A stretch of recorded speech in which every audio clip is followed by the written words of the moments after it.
Hello, everyone, and welcome back to Invitation to Puzzles.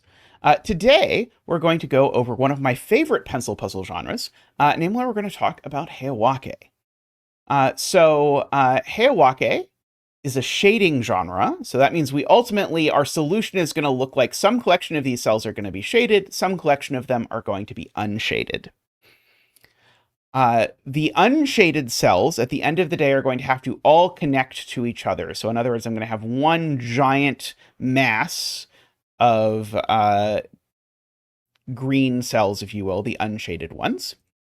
And the shaded cells, in fact, cannot touch each other ever. So I can never do something like that. That is just straight out. I also have to make sure that my unshaded cells don't create long lines of sight in a particular sense. So I will say, this is the tricky rule to wrap your brain around. But I'll say it carefully and I'll do a couple examples. If you think about empty cells as giving line of sight, the thing that you cannot do is you cannot have a line of sight that crosses two boundaries. And note, line literally means line. It's not like path of sight or anything like that. So I cannot do, really, that's the problem. I can't do that because now I could stand here and look across, and I think you're meant to think of these as rooms. And so I could look through this open door and this open door, and you shouldn't be able to see across two rooms because it violates privacy or something. I don't know exactly what the thematic reason is, but the rule is you cannot do that. And so you need a density of black shaded cells because those block line of sight. So in other words, what I'm really saying is one of these three cells is shaded. So you can imagine your 2 out of 3 rule things if you want. You can pull out your 2 out of 3 rule t-shirt. Kinds of shenanigans. So we need shaded cells to block lines of sight, but we need unshaded cells to keep the unshaded cells connected. So there's inherent tension. The two rules there, the line of sight rule and the connectedness rule, fight against each other.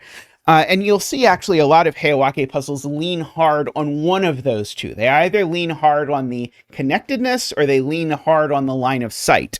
And sometimes it'll bounce back and forth, but that is the rules. The last rule I should tell you is that these borders that separate things into rooms, some of them have numbers. A lot of them have numbers. When they do have a number, that number tells you how many shaded cells are present in that room. So for example, this 0, I don't want to do stuff in the rules introduction, but it might tell you whether this cell is shaded or unshaded if you think about it carefully. But that's the rules of Heyawake. Again, you can always click help and go to the rules and you can pull them up. You can't see them on my screen because of how things are set up. But you can check them for yourself and make sure you've gone over them and make sure that you've understood them correctly. All right, but good luck. There's a link down below if you want to try the puzzle. And let's do it. Okay, so as hinted at during the rules explanation, I should shade nothing in the room where there's 0 shaded cells, so all of these are unshaded. Also, and I think this is exactly the correct thing to sort of start a intro Heyawake puzzle with, we should think about how exactly I'm cramming 2 shaded cells in a 2x2. Okay. And because the shaded cells can't touch orthogonally, I am obligated to put them kitty corner to each other. So I could either do that or that. Those are the only 2 options. And one of those doesn't work because of the other rule.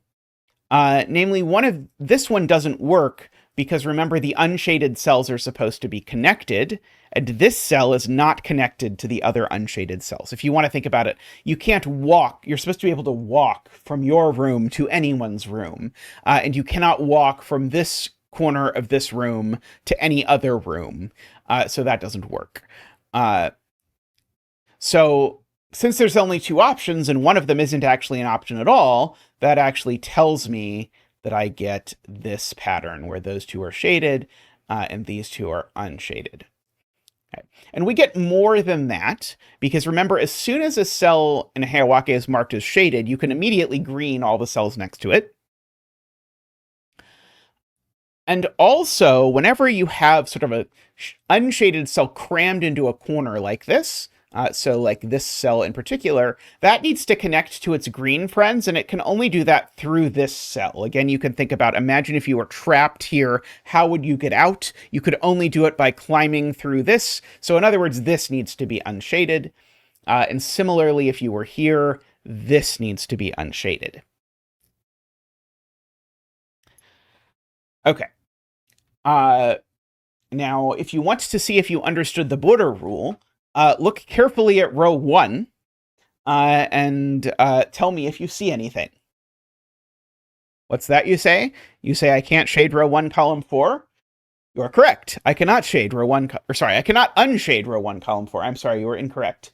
It is actually the opposite of what you said. I cannot unshade row 1, column 4, because if I unshade row 1, column 4, that gives me one of these lines of sight. Sorry for the audience participation boo-boo there. They'll be removed. But if I unshade this, now I do have line of sight from here across 2 room boundaries. I cannot do that. So that must be shaded. And again, remember, as soon as you say that must be shaded, remember to unshade all the things next to it. Okay. We get to repeat that same argument almost, because now if I'm standing, say, here and I look right, I see across this border, and now if this is green, I will see across this border. I cannot do that. So this must now be shaded, right? That's not seeing across the border. That's just seeing to the border. That's fine. Okay, and so then I can unshade all of those because, again, they're touching a shaded cell. Okay, that fires backwards now, because now this unshaded cell, if you look at it, it now sees that unshaded cell. If this is unshaded, that's 2 borders. Notice anytime you have sort of a one wide green room with like this, it creates all sorts of problems, because you need, as we said in the beginning, to shade one of these 3 cells. If it's not that one, it has to be on the left or the right. And so you can convince yourself, actually, this kind of pattern is basically forced. And if you think about it more deeply, you can convince yourself that with the clues, it is, in fact, really, really close to forced. Okay. Now, notice 2 things, one of which is this pattern has repeated once more. And the other of which is that both of these 2s now have their allotted 2 shaded cells, so we can unshade everything else within them.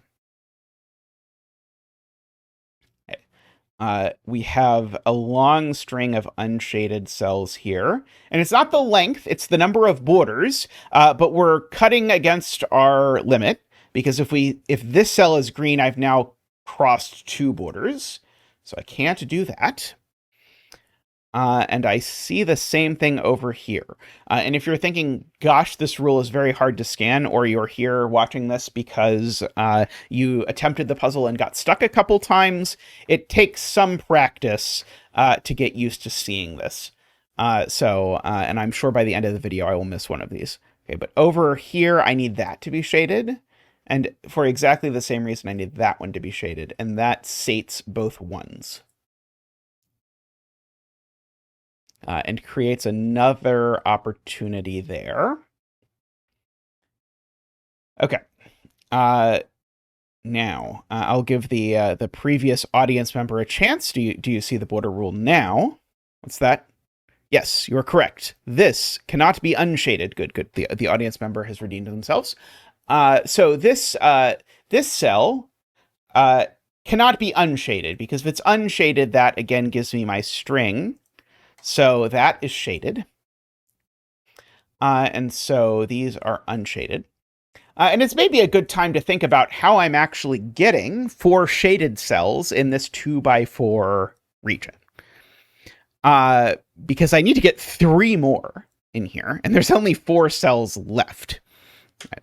And I can't put two next to each other. So if you want you can think about it a bunch of different ways. But one of the ways is you can think about, I need one of these two, one of these two, one of these two, and one of these two to be shaded. So that's shaded, and that's shaded, and then that's not shaded, and then that's shaded.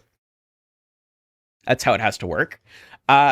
But actually, if you even think about it, as soon as you place one shaded cell in this 4, you actually know the entire thing. So just like this 2 at the beginning, there's only 2 different ways that you could possibly fill this 4. Okay, and remember, we get some green stuff coming out of that because it's adjacent to that. And this green, again, remember, you need to escape, so you can escape out that back way like that. Okay. This 2 down here, and so this is something that perhaps you would have done right away if you've done a few of these before.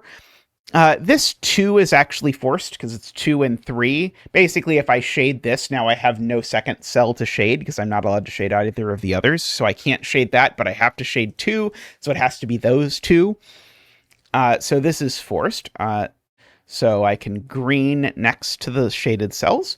And I can also say that this green here, it has to escape. And so that is also green.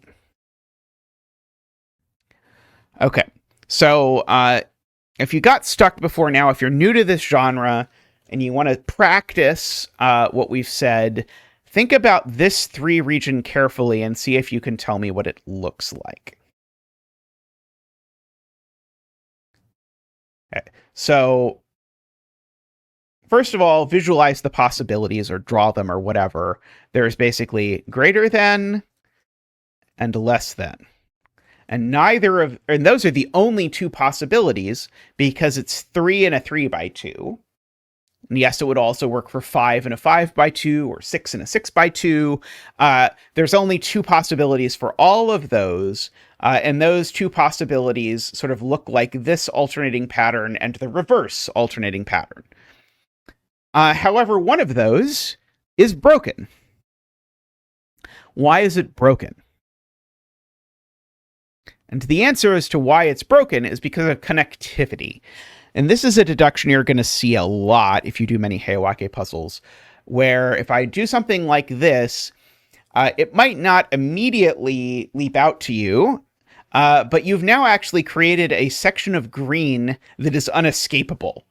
Namely, even if I green all of this, which would break other problems, this green room here is now unescapable because we've walled it in entirely. So we can't do it that way.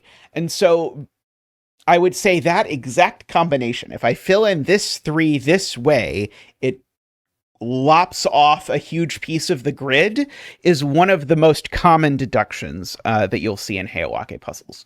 Okay, so I can't do that. So if I can't do that, I have to do it the other way because there were only 2 ways to do it. Okay, so I filled that in. I greened everything next to the shaded cells. And remember, I get one more, which is that this cell is green because I need to escape there. Okay. There's a couple things you can look for now that are sort of natural continuations of things we've done. The one I'll first encourage you to look at is what on earth is going to sort out what's happening over here. Because I can't possibly sort out the shading over here by connectivity of green, right? There's nothing, I can't disconnect green by any way I'm shading this because the greens are already connected.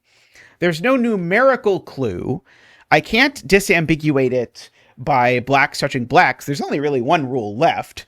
And so if you ever find yourself sort of isolated in a corner like this, and there's no rule that could possibly disambiguate it except for one, then it tells you what to look for. And so the one rule I didn't mention is the border rule, because this is one I find the trickiest to see because this cell's in the middle. If this cell is green, it actually lets me see straight through across 2 borders. So that has to be shaded is what does it. I think quite often that's a useful exercise if you ask yourself, I have to eventually, because the puzzle has a unique solution. So I eventually have to decide some way what the shading of these cells are. And often you'll realize, okay, I can rule out 3 of the ways that I could possibly do that, so it has to be the other one. Okay, so now we've got a 3 and a 2 that are both very desiring to be filled in for different reasons. Let's do the 2 first.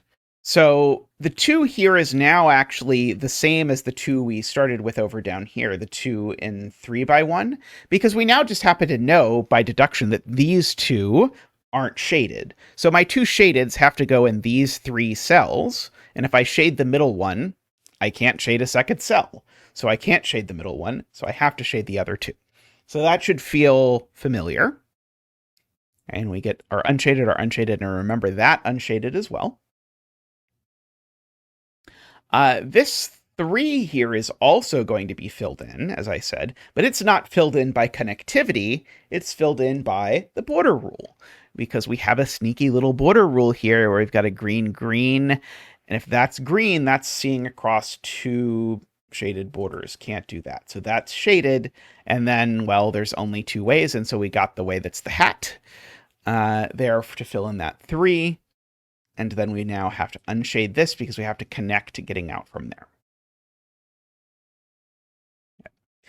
Now, this might look familiar because if you look over here, it's identical to that shape where what we have is a border rule here to fill in this middle because if this were green, it would put 2 border crossings in a row. Can't do that. So we've got to shade that like that.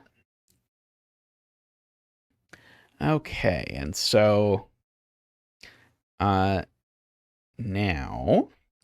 how are we going to sort this out? Okay, well, here's the first observation. I don't know how long this has been true. It's possible it's been true for forever. I have a border rule hanging out down here because I've got a green sight line here going through there. So if this is green, it will break that piece. Would be very naughty. And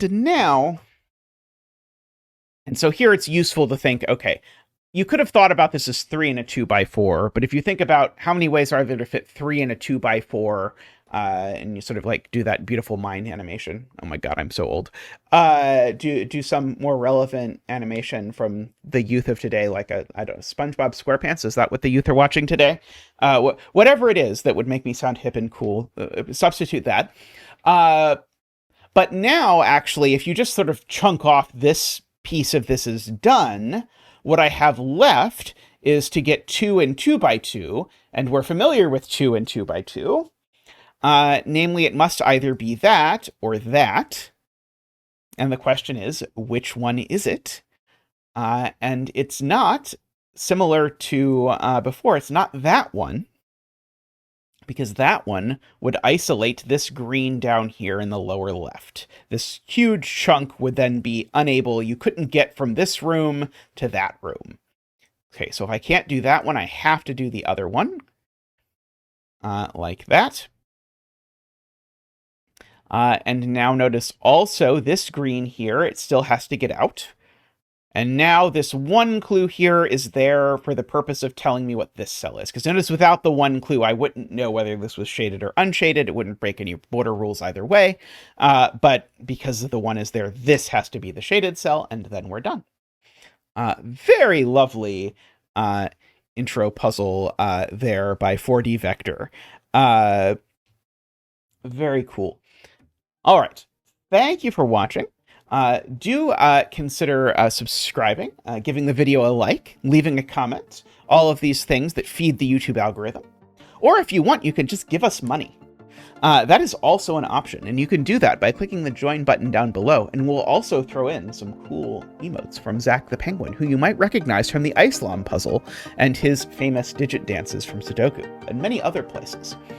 So that's going to be all for today's video. Thank you so much. I'll see you next time. Bye for now.